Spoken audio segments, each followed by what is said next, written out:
Ever notice how the most dangerous people never look dangerous? They don't yell, they don't posture, they just exist. And somehow, the air gets heavier. It's not luck or charisma, it's dark psychology. The science of invisible power. The way presence alone can shift a room without a single word. When Muzan Kibutsuji walks into frame, no one breathes. He doesn't threaten. He doesn't even move. He just looks at you, and something inside you flinches first. That's not noise. That's control. It's not what he says. It's what he withholds. Every pause, every blink, every unspoken thought pulls people closer while pushing them off balance. That's his aura. Silent, precise, and suffocating. You ever meet someone who doesn't raise their voice, but somehow makes you question all your life choices? Yeah, that's Muzan-level calm. And the craziest part, you can build it not through rage, not through noise, through restraint. Because the deadliest aura doesn't announce itself. It lets the world discover it too late. The less you say, the more they lean in. You've probably met someone like that. The one who sits quietly while everyone else scrambles for attention. They don't say much, but somehow they always end up in control. Most people talk to fill the space. They explain, defend, justify. They chase validation like oxygen. And every word they spill is power leaking out. Silence makes people uncomfortable. It forces them to listen, to interpret, to wonder. And in that wondering, you gain control. Psychologists call this nonverbal dominance, the ability to project authority without words. A Princeton study found that calm, still individuals are perceived as more powerful and intelligent before they even speak. Stillness equals certainty, and certainty commands. Look at Muzan in the shadows. He doesn't rage. He doesn't posture. A demon grovels before him, begging for mercy. And Muzan doesn't even blink. A soft word, a glance, the creature disintegrates into nothing. No sound, no spectacle, just inevitability. That's power that speaks without volume. You ever send a risky text and they don't reply? Suddenly, you're overanalyzing your entire existence. That's silence doing the talking. Try it. In your next conversation, don't fill the silence. Hold it.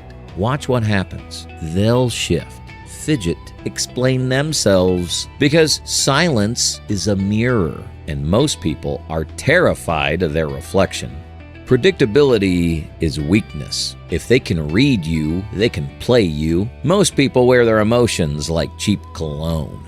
Anger, fear, envy, approval. Everyone can smell it before they even speak. But Muzan, he's impossible to read. He can smile while ending your life, and you still won't know why.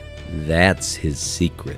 Not strength, not cruelty, ambiguity. Psychologists call it affective unpredictability. Zhejiang's research proved it. Uncertainty heightens alertness. When you don't know what someone's capable of, you assume the worst.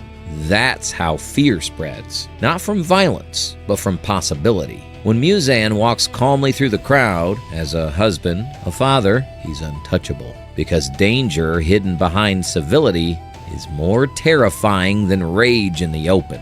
He's not just unreadable. He's unpredictably composed. It's like standing before a locked door and hearing breathing on the other side. You don't know what's waiting. That uncertainty is power. Want to build that? Stop announcing every thought. Control your tells. If you're angry, breathe slower. If you're nervous, blink less. Don't lie. Just become unreadable. It's like when someone leaves you on red mid-argument. You don't know what's coming next, and it's terrifying. That's unpredictability in action. weaponized. Because when no one knows your next move, they treat every move like it might be your last. Whoever reacts first loses. You can't control the world, but you can control your frame.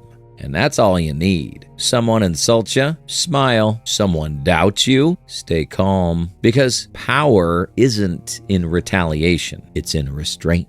Dr. Keltner's research at Berkeley found that low reactivity individuals are consistently rated as more dominant, more competent. Why? Because emotional control signals safety, signals intelligence, signals power. That's the hidden rule of aura. You can't command others if you can't command yourself. Marcus Aurelius warned, "He who angers you conquers you. If someone can provoke you, they own you." Think of Muzan with the lower moons. They plead, beg, collapse. He stays still. His words are cold, methodical, quiet, and the silence between them is louder than any scream.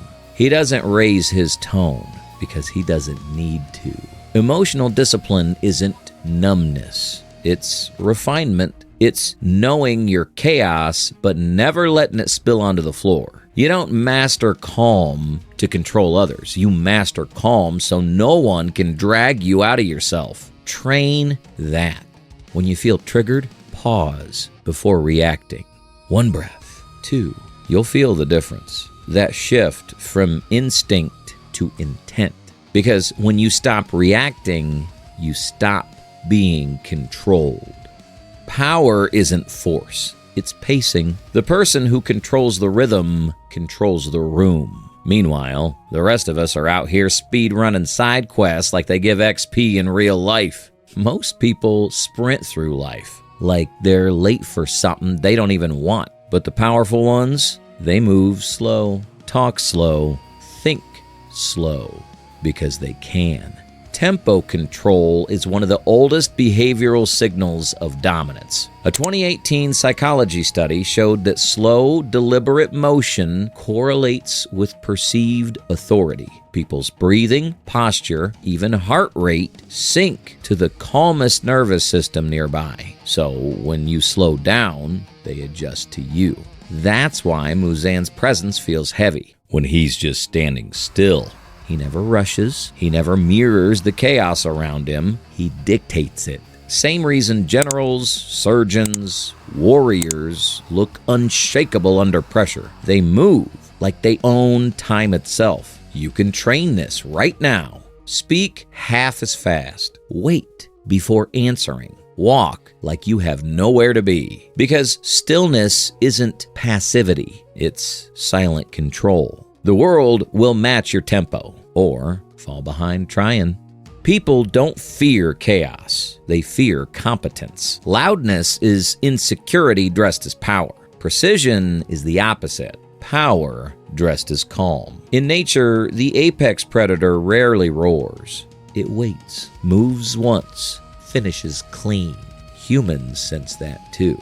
The brain is wired to fear what's decisive. A 2014 study proved it. Efficient, deliberate movement triggers instinctive caution. Our biology reads it as lethal skill. That's Muzan. Every action exact, every word intentional. He doesn't raise his voice because his precision raises everyone else's fear. You don't remember what he said. You remember the silence that followed. That's what precision does. It lingers, and in real life, the loudest guy in the room's usually just arguing with his own insecurity. Power doesn't shout, it whispers, and everyone still leans in. So stop swinging wildly in life, emotionally, verbally, physically. Think, wait, strike once. Let timing replace aggression. Power doesn't shout, it punctuates.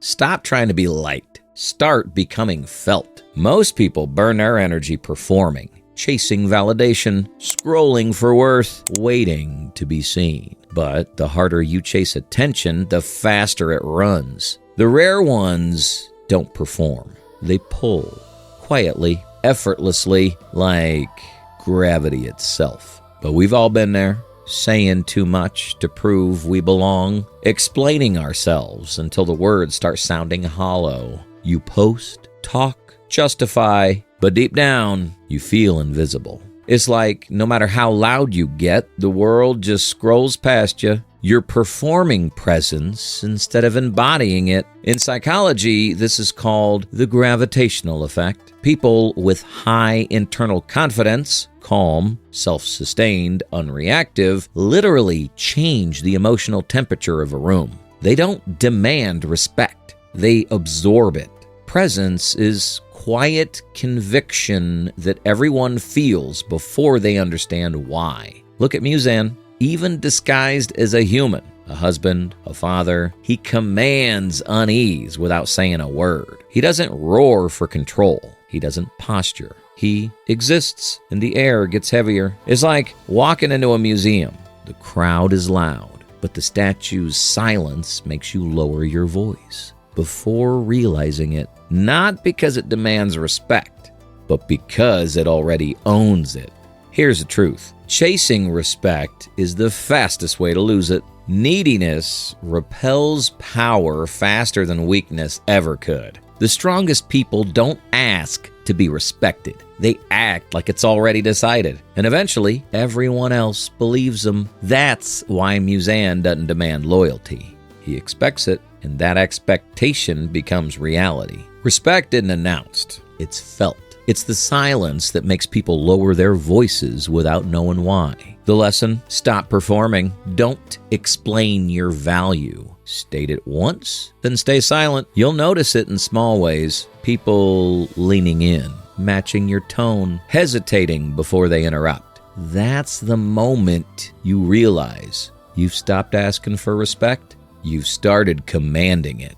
Confidence isn't about being seen. It's about being unfazed. Presence bends attention. Respect anchors it. And once you embody both, you no longer walk into rooms to prove yourself. You walk in, and the room adjusts to you. When chaos hits, it's already too late to learn control. Most people only practice calm when the world's on fire. They start breathing exercises after the panic attack. They look for discipline after the failure. But presence isn't built in battle, it's built before it. If you wait for pressure to appear before you train your composure, you'll always break first. In neuropsychology, it's called state memory. Your brain repeats whatever state you rehearse most often. Live in distraction, and you panic in crisis. Live in stillness, and chaos becomes familiar. The Stoics understood this centuries ago. They practiced premeditatio malorum, imagining loss and difficulty daily, not to suffer, but to become immune to shock. Marcus Aurelius wrote, "The nearer a man comes to calm, the closer he is to strength." That's why Muzan's control feels eternal. He doesn't build it on the spot.